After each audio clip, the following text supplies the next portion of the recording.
सब बाईपास করে 45 টা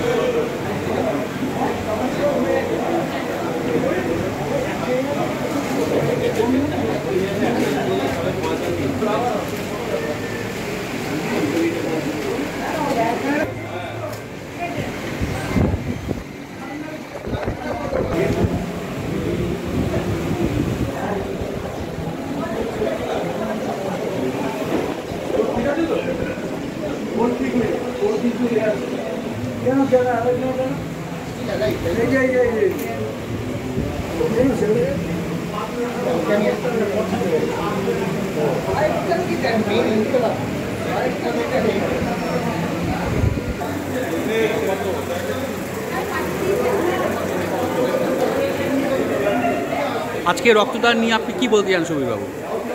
আমরা তো এলাকার বেশ কয়েকটি ক্লাব সংগঠন, যাদের মধ্যে আছে ফাইট ক্যান্সার, বৃন্দাবন মাতৃমন্দির এবং সেই সঙ্গে মর্নিং ওয়াকার্স অ্যাসোসিয়েশন, ঋষিকেশ পাল, আরও কয়েকটি সংগঠন, তারা মিলে আজকের এই অনুষ্ঠানটা করেছি।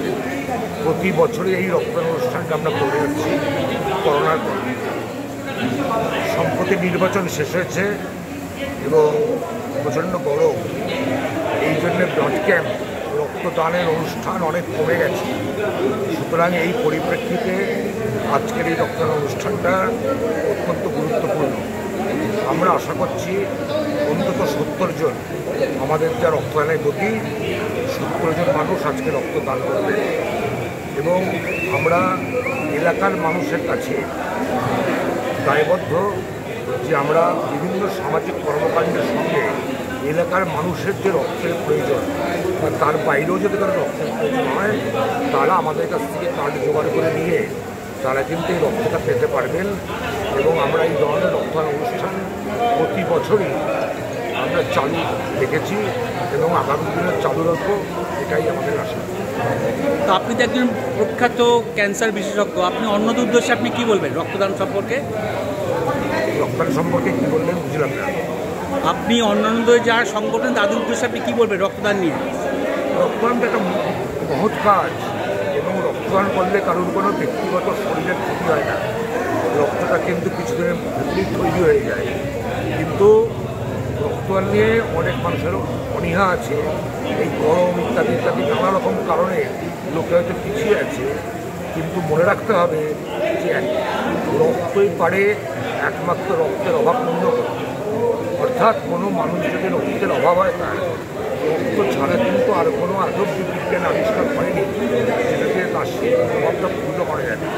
সুতরাং রক্তদান একটি মহৎ দান। সমস্ত রকম প্রতিকূলতা ছেড়ে ফেলে এই রক্তদানটাকে আমাদের বিভিন্ন এলাকায় এবং আমাদের রাজ্যের দিকে দিকে ছড়িয়ে দেওয়া উচিত, এটাই আমার নির্দেশ।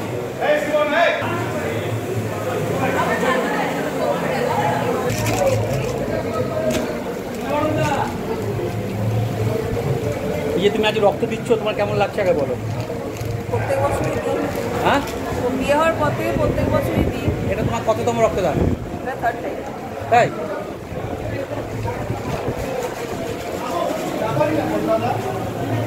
যারা যারা রক্ত দিতে ভয় পায় মহিলা, তাদের জন্য তুমি কি বলবে?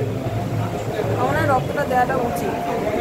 যাদের প্রয়োজন রক্ত, তাদের কিছুটা উপকার হবে। এদের নিজের একটা স্যাটিসফ্যাকশন থাকে ভেতর থেকে যে কারোর জন্য কিছু করতে পারলাম লাইফে। কি নাম তোমার? মনীষা। কোথা থেকে এসছো? আমি এসেছি মানিকতলা।